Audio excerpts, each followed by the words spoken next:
saying that there will be chaos in the country if the election is rigged. And according to him, voices are being raised regarding the integrity of the 2027 elections.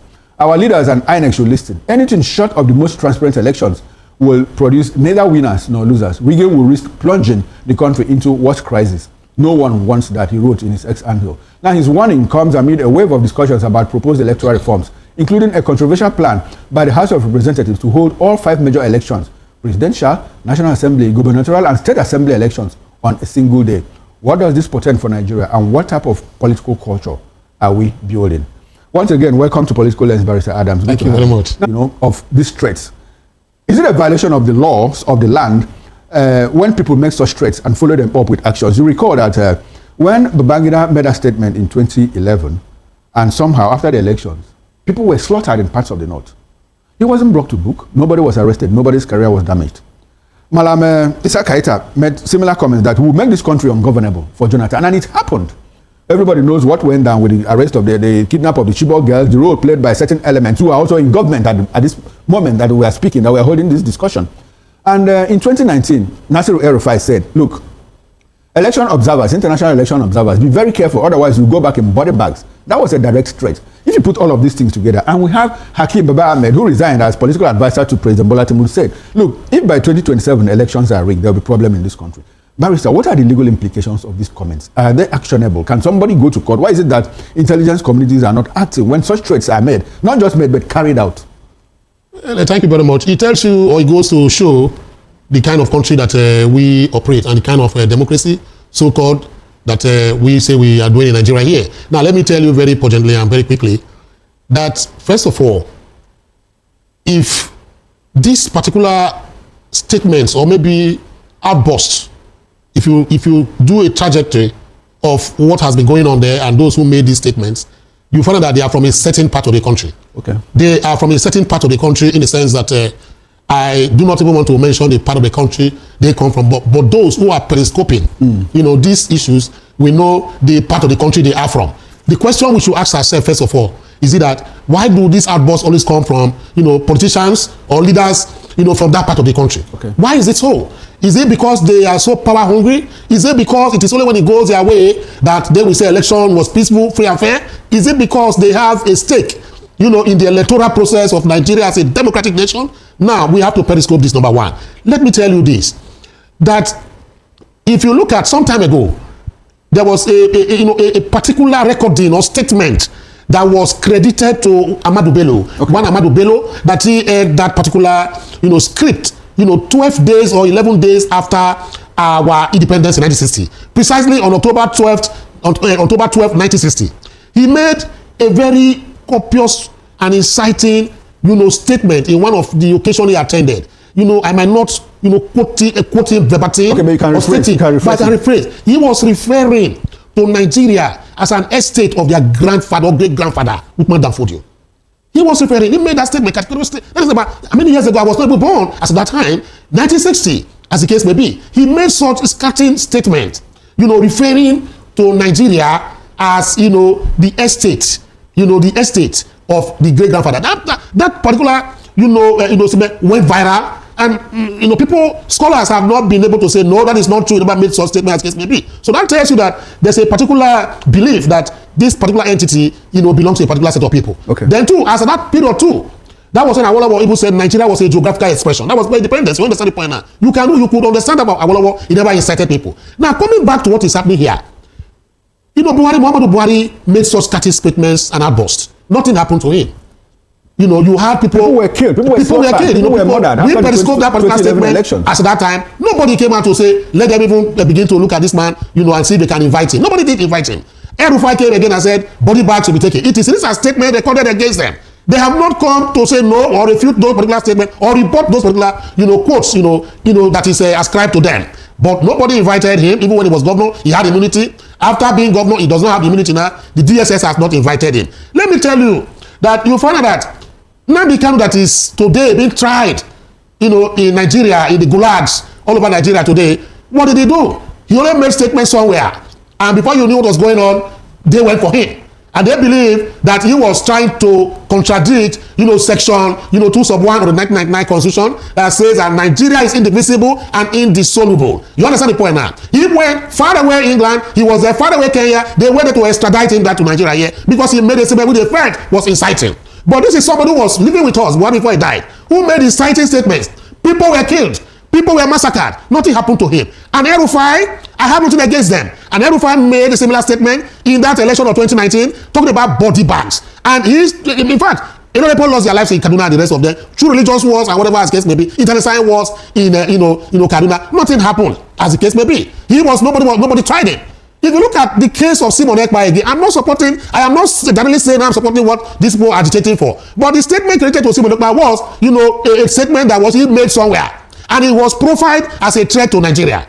And the Nigerian government everything to make sure that either they extradite him or try him, there, as case may be. The big question we are asking today is that why are these people from a particular set or section of the country who make incendiary statements, outbursts of this nature, are not called to question? We are not saying that they should be arrested, but we are saying that the DSS, security agencies, should invite them and say, we don't understand what you mean, okay? We want to know exactly why you people keep repeating this every election cycle. Buhari made his own, El-Rufai made his own, now you are making your own Hakeen Baba Ahmed. He does not have immunity. Okay. Why have they not invited him? These are questions that needs a lot of answers. I don't know where we're going to get it from. Okay, now Barrister, there's something I want us to establish before we go forward. These threats that are made, are they actionable? Can someone go to court and say, look, you have made a threat on people's lives, and it shouldn't be, you should be prosecuted?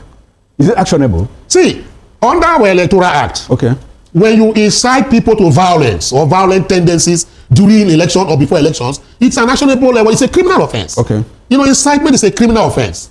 Death threats, when you begin to talk about crisis, that it will be cataclysmic. When you mean cataclysmic result, mean that you cannot even estimate. You understand how destructive it's going to be. Okay. And you make some statements. Nobody is saying anything about it. It's so sad. So in the Electoral Act, as I speak, if you want to incite people violence on that day of election, before the election and after the election, it's a criminal offense. Okay. Under our criminal code, that by you coming out to speak language of this nature is incitement, as the case may be. And when you begin to incite people, because there are people who look up to you as a leader, and those people might be microscopic few, but those people can come out today and say, my leader said. And they act on those criminal decisions. The plan I'm asking is this: people making some incendiary statements. Why have they not been called for question? Why is it that a Nnamdi Kanu outside Nigeria who made a statement that is inciting to them, Nigeria spent billions of naira to bring him back to Nigeria to begin to try him as case may be? See, it's so sad in my own estimation. I'm not trying to say that I'm against those people, but you wake up because of election, say, if election does not go well, you are going to do this. It then means that INEC has to conduct the election to their whims and caprices. So even if INEC at that point in time, do an election that is free and fair, if it is not, satisfactory to this group, it means that they can incite. Okay. You understand the point? So it's subjective, statement and very inciting. Now, Barrister, we'll get into all of that. From what you have said, now it looks like we are harboring sacred cows because it goes beyond incitement. The other day you were here, you talked about the men's race and the actus reus. Which is one is have the mental and the physical put together, because beyond this threat, the people have also gone ahead to murder Nigerians. So it looks like we are harboring sacred cows. And now we even see government officials hobnobbing with terrorists and criminals and all of that, and nobody is brought to book. People in government, nobody's career is damaged.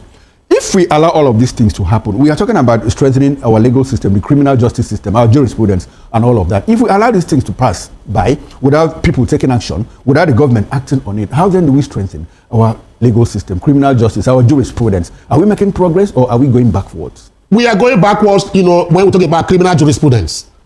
Nigeria has two criminal systems. Okay. The Penal Code and the Criminal Code Act. One operates in the south, one operates in the north.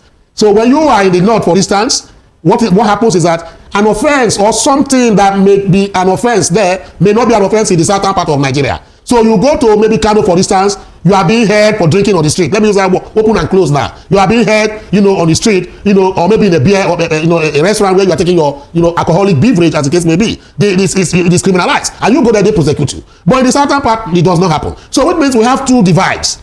In our criminal justice system, which is for me an aberration. Okay. I believe that Nigeria, as a nation, a secular nation, by virtue of Section 10 of the 1999 Constitution, we should practice unity, form of a law and government and governance, as the case may be. Now, when you now have the penal code, you now have a certain area again where the constitution, now gives certain part of Nigeria to practice Sharia if they want to do that. Then the other side, there's nothing like Christianity. So if I want to form a Christian like a Kano state today in the southern part of Nigeria, I cannot do it because the law does not allow me to do it. But the law gives Sharia people to do whatever they want to do in the northern part of Nigeria. As we have two justice systems in Nigeria, which is for me unfortunate. Doesn't that look like deepening federalism, where states have the right to make laws for themselves? Because, like, if you go back to United States, abortion is a crime in one state. It is not a crime. It's recognized in another state. So if you have two penal codes in Nigeria, like you rightly pointed out, doesn't it look like we are trying to deepen the federalism? And I also understand, you might have to explain so that our viewers will understand.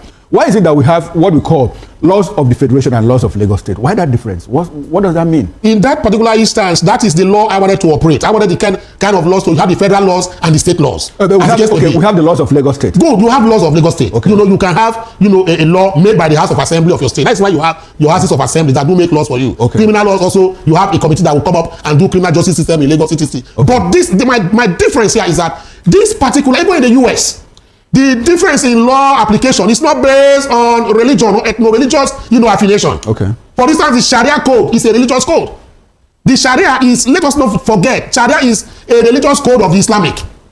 You understand? So when you now form or do a law that comes under Sharia, you understand? In a state we call secular in section, we describe in section 10. It means that if I go to that particular area, I have to be and behave as those Muslims who are under that Sharia law, operate. Otherwise, I'll be found wanting. It does not happen in the US that way. So they are their own laws, even though they have the federal and state laws and whatever as case may be, even local government have what they call bylaws. As case may be, they can make their laws, bylaws for market etc. and running of the local government. That is acceptable. But it's not based on religious or ethnic, affiliation. Okay. That you now create that. That is what I'm trying to say. That if you now create, a law that is religious based or that emanates from the religious affiliation, how does it now affect the person in the federation or in the federal, entity like we have in Nigeria? Now, if for instance, let me give an example. If a state like Enugu State want to establish a Christian state in Enugu, we are going to see uproar. The House of Assembly of that state might not even have the enabling law to carry out. But under our constitution, the state of Kano and Zamfara and their House of Assembly has the enabling law that gives them the power to churn out laws in accordance with Sharia and the Islamic codes. You understand the point? That is why you find that in Zamfara State they said they are practicing Sharia. In Kano State they said they are practicing Sharia. The constitution does not know a particular entity or contraption they call the Hizbah. The Hizbah is called the Sharia police, as the case may be. It is different from Amotekun. And Amotekun is because of the exigency of security, etc., formed and given vent by the people, not based on religious, belief and situations, as the case may be. As I speak with you, there are offenses you commit in part of Nigeria today, your arm will be chopped off, based on a particular religious Sharia code. So what I'm saying is that when you have two divisions in that particular nature, it becomes a problem. That is why you see we're having this kind of a problem. For instance, you'll be very surprised and shocked that the reason why this outburst coming from the people for the northern part, let me be direct, for the leaders of the northern part, why it is good, maybe incitement under their law might not be punishable. So they can hide under that cloak and do it. I'm just giving for an example. For instance, maybe that's why they can wake up in the morning and just do whatever they like, and they feel that they've not breached the law. But to us here, we feel it's a threat, as the case may be. Now, if you look at what the second aspect of why you find that we're having this kind of infamy and destructive political leadership and policies, is because of the fact that I have postulated before now that Nigeria does not practice democracy. Nigeria at best can be described as a plutocratic, amalgam. Now, if you look at it now, the people who periscope and make these outbursts are bourgeois. They are big people, proletariats. They are powerful. They are humongous powers, monumental affluence, as the case may be, self-aggrandizement. They have this nestorial braggadocio. They know that the way they are looking and sitting is that when they make a statement, nobody dare challenge them. So more like they are sacred cows. They are sacred cows. Above the law. They are the feudal lords. They are the bourgeois. They are the untouchables. You understand? Whereas if an ordinary man like me, so encased in this capsule, as a very diminutive, man, if I make such statement, I'll be termed the enemy of the state. Anyway, Barrister, you are not diminutive anyway. So let's leave the legality of it and get into the politics. Now, I'm happy that we have established the fact that all these threats are coming from one section of the country, which is northern Nigeria. That's right. Now, why is it convenient for the North to always blame the South? I mean, Buhari, for 8 years, Buhari was in government. And the North didn't, there was no attack. And the North kept quiet. Just 2 years of the Tinubu administration. Yes. And in fact, what Buhari did was to reverse the gains, that the PDP made in 16 years. Yes. And within 8 years, he reversed everything. Talk about inflation, talk about GDP growth, talk about foreign reserves, and everything went down.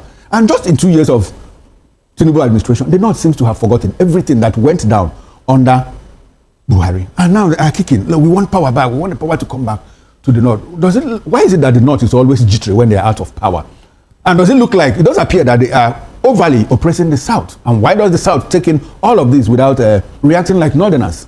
You see, when the Baron Stanley Montesquieu propounded three, arms of government, as the case may be, a certain Yusuf Maitama Sule, he was a diplomat. He was an archetypical bourgeois, with feudal and regimental, encasement. It's called Yusuf Maitama Sule. Yes. Dan something Kano. Yes. You understand? Now, what that young man, that old man is late. That is 1929 to 2017. Okay. He's late now. May his soul rest in peace. But he propounded the theory of specialization, ethnic, and tribal specialization. He gave it three, chambers. That the Hausa Fulani, ethnic stock, they are gifted with leadership and rulership. Do you understand? They are gifted to rule. That is what God created them to do. He now said the Yorubas of the southwestern part of Nigeria are gifted with entrepreneurial spirit. They are good in entrepreneurial, whatever business as the case may be. Okay. He now said the Igbos of the southeast and the south are gifted by the Almighty Lord to do trading. Are you getting my point? This I am quoting copiously and studiously from articles that he wrote, memoirs. I am not saying I'm talking in verbose and verbose manner. I am saying that this is scripted, just like the Bible. When you say James chapter this, he's there. He's staring you in the face like the rock of Gibraltar. He made this postulation years back. And then I was younger. I listened to him on national television. I bled and wept. I was gnashing my teeth. I said, how can a man sit down? And he went further to do a breakdown of this postulation, these three, kind of module he brought, and said that the Hausa Fulanis are good at ruling politically. That is, anything that has to do with rulership, leadership, politics should be led for the Hausa Fulani, because that is what God gave to them. That if you watch and go around the country, you see that the Yorubas are good entrepreneurs. Okay. That the Yoruba women, they go everywhere to trade and etc. Then the Igbos are for whatever trading. Now, let me tell you, what does that mean? And that's the philosophy they've had. The philosophy is that postulation was a direct, tributary, if not confluence, of the opinion poll of the founder or the father of Northern Nigeria, Ahmadu Bello, who said that let Nigeria be the estate of his forefathers, quoted on history. Now, so they draw their strength. So you find that when the man postulated, it means that anything that has to do with election, that has to do with head of state or president of Nigeria, you understand the point now? It is the duty of the Hausa Fulani to produce. It will also interest you that Nigeria has had 15 or thereabout, heads of state president as case may be. Okay. How many of them are from the north?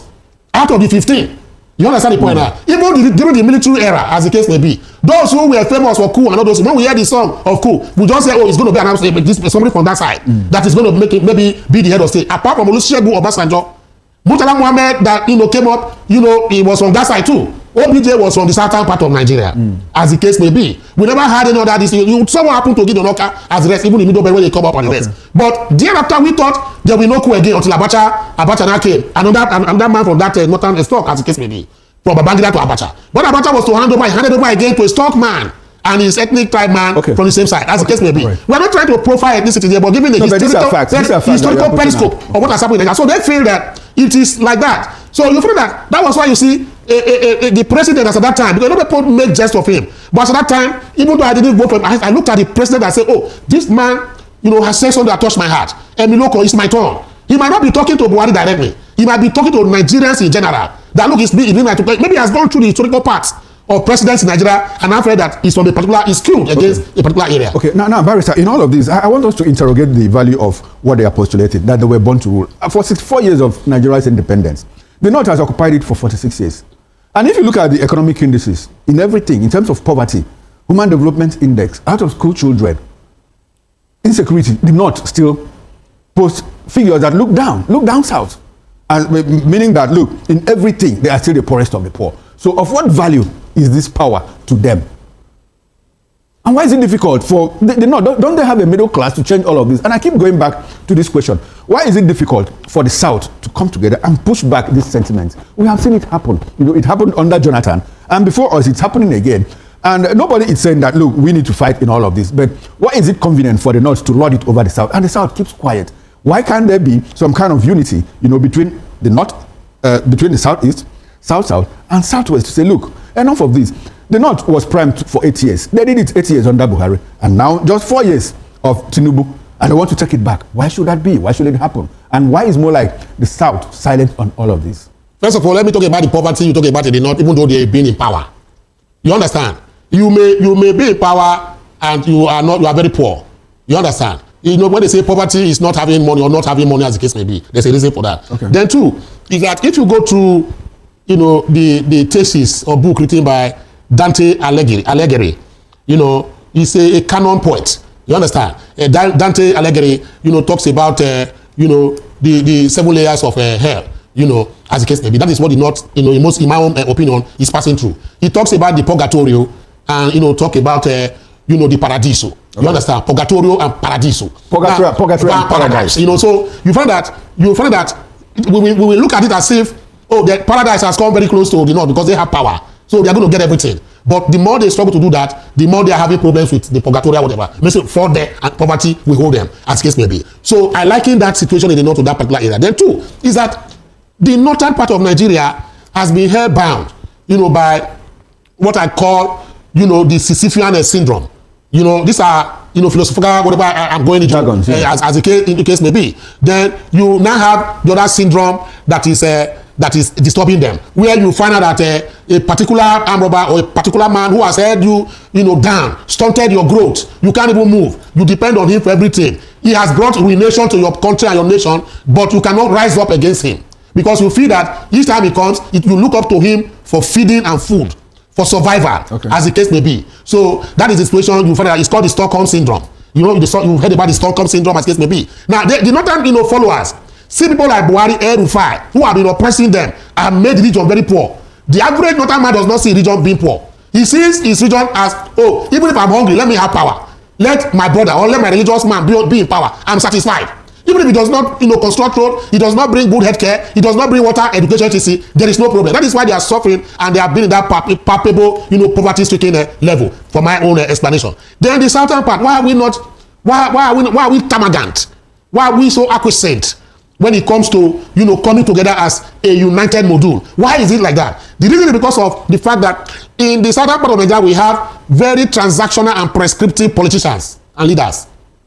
Our leaders are people they call stomach infrastructure political leaders in the South. Yeah, they enter politics just for the sake of representation, but not for the sake of having a stake, in the polity. That is why we have them there. There are so many. Now, why is it that the question I've asked in this on this studio and other fora have been is that when Buhari was 8 years hellish government, there was no coalition.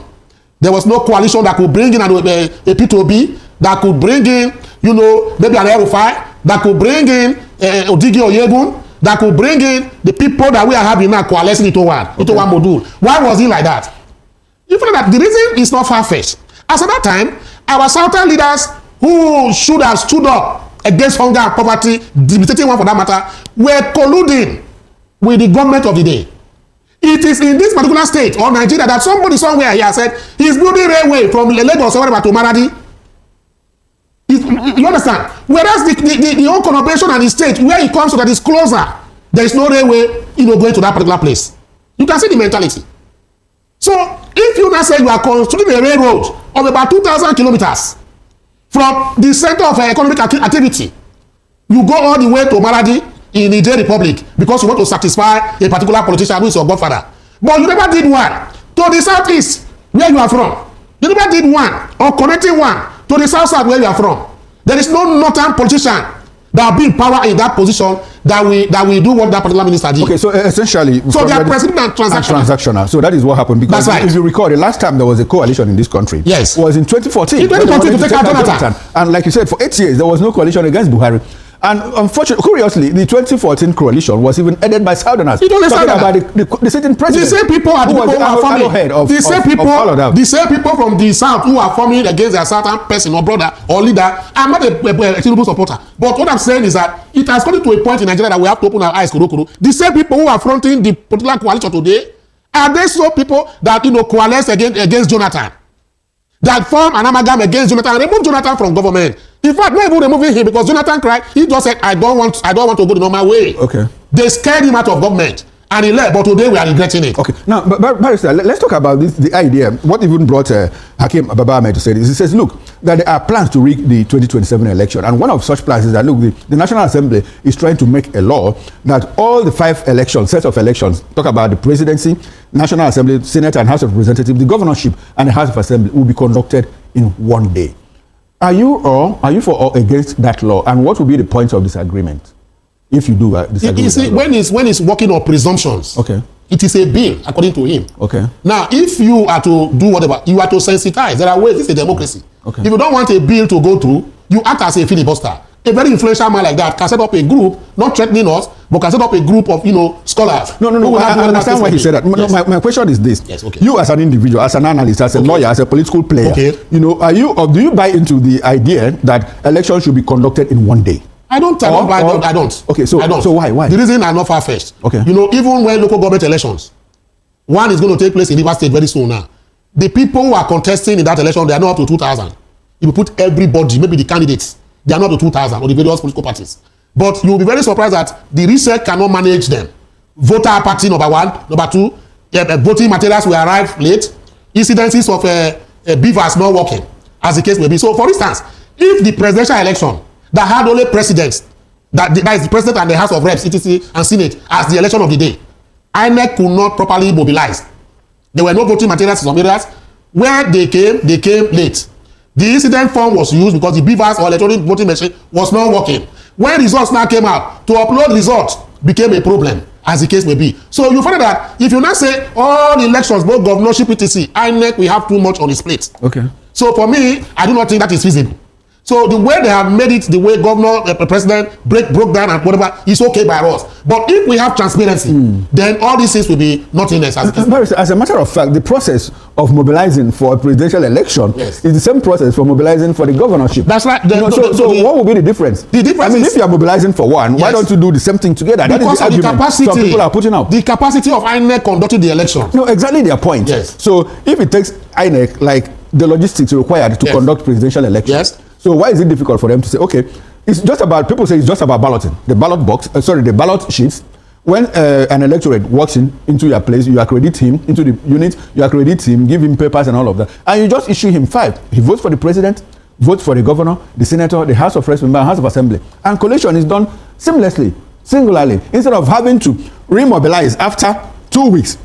Soldiers or police that conducted elections will have to go back to base and go back again. And Nigerians are saying this thing costs a lot of money, so why don't we do it once? There was a time in this country we did what they call option A4. Okay. Is it not so? They say you queue behind your candidate. What happened to that particular model? And how did they work? Now, that's number 1. Number 2 is this. Why I'm still against it, I still talking about INEC not being able to do all this election. Forget about the argument. Forget about the fine lines of the argument by sophists who use clever arguments to establish faulty foundations. We have found out that in Nigeria here, as the case may be, now elections are staggered because INEC can prepare for it, very well, effectively well. Logistics are given to them. Whether you lump it together or you stagger the election, if you do not have a credible INEC, you will still go to 0. So what I'm trying to say is that it is not whether staggered elections or election compact together that we bring, credible election. It makes no sense. Credible election, credibility of election is the process itself. If you ever say you want to do all the election, both local government, chairman, etc., as case may be, and you have an INEC that is compromised, it will still come out with the same result. So our problem is not about whether the elections are staggered or the elections are done in one day. Our problem is the way and manner we conduct our election and INEC being part of that particular election. Okay, so when you say that, most like it's a human factor. Yes. Because you are saying that whether it is staggered or not, it boils down on the credibility of INEC. So when we talk about rejigging or reforming the electoral system, is it because the laws are not good, or is it because the operators are not doing the right thing? Both. Okay, so but which one will you prefer first? Both. For me, I want us to have, first of all, credible people in government. Okay. Now, if the process of choosing an INEC commissioner of a state, for instance, or the national body, national INEC, is not done by the state governor, it's not done by the president. It is the president or chairman of INEC national is selected by the political parties in Nigeria. So what does that mean? You tell us that is the brief or right of getting who should pretend the INEC national is done by PDP, APC, and all the political parties in Nigeria without any input from the president or government, as the case may be. They can even go and employ foreign bodies to come and do whatever for them. Okay. If you leave that particular whatever with them and they fund, elections, because part of the political process is that all of them must come together to activate the political process. But when you leave the government to choose who becomes the INEC chairman, you leave the state governors to now make an announcement to say they have to do what they can reset or the sets. They are the ones to appoint those who will be head of those things. You can never have a smooth playing ground. But when the political parties now come together, have you imagined a situation where the NBA, the NMA, NUJ, political parties coming to say, okay, we want to elect who is going to be the chairman of INEC in Nigeria today. They are going to elect somebody that is, they know is credible, which is going to be against what we have now, where the president can wake up in the morning and superimpose a chairman of INEC. He will just choose one judge somewhere. As I say, a professor wanting in the University of Port Harcourt. He makes him an INEC chairman. And we have to kill hook, line, and sink and follow what the president has said. We didn't make any input to it. No political party made any input to it. The integrity and credibility of the person chosen by the president is only known to the president and not us. So these are the things we look at. But the political parties and NGOs and the CSOs and whatever the case may be, when they want to choose, they know exactly who and where they're going to get the person they need. If you get a man like Showore together, you have Falana in one other angle, you have leaders of political parties, P2B, ETC, who are leaders of political parties, coming to do an election or selection, or maybe appointing who to be the INEC chairman. There's not going to be, I don't think, even if there's going to be any play whatever there, it's going to be very, very minimal, as the case may be. So this is the problem we are having. Then two, the laws. Because if the laws are porous, statesmen will build the law and shove that particular law for it to be effective. They might not look at the loopholes, they do what they need to do. American system, as the case may be, which we follow, there are laws that men can never break them. Not that they cannot break them. Donald Trump wanted to do something like that to break the no law in America. You saw the reaction from people, as the case may be. So the laws are there. If you have laws, but they say laws are made for men and not men made for law, as the case may be. But in the Nigerian context, as we look at it today, if you have some laws, no matter how weak they are, but the people who are implementing and executing those laws say, no, we are going to follow it to the letter, I tell you that law will be very strong, as the case may be. Okay. So now, if you look at, I want to give an example. Presumption of innocence of a suspect is the same all over the world. That when you arrest somebody, he is presumed innocent. Is it also? Until found guilty. Until found, it is like by that. The law, by the court. It's like that all over the way, all over the world. You find that in other crimes, when a man is arrested, he is given the opportunity to express himself, to do everything because he's presumed innocent. But in Nigeria here, the institutions will look at the man and say they have arrested him. They will flash his picture, what they call mugshot, in the newspapers and social media, and begin to put handcuffs in his hand and throw him to the gulag. He spends about 7 days there. You understand? When he goes to ATM, but you say he's presumed innocent or he's proven guilty. The prison where you sent him to is the final resting place for criminals. All right. Now, Barrister, we are almost out of time. We are cutting home. Before we leave, I'd like for you to chime in on. We are a member of the Obedient Movement, right? Am I correct? Yes. Okay, so what is the position of your principal now? Where is he?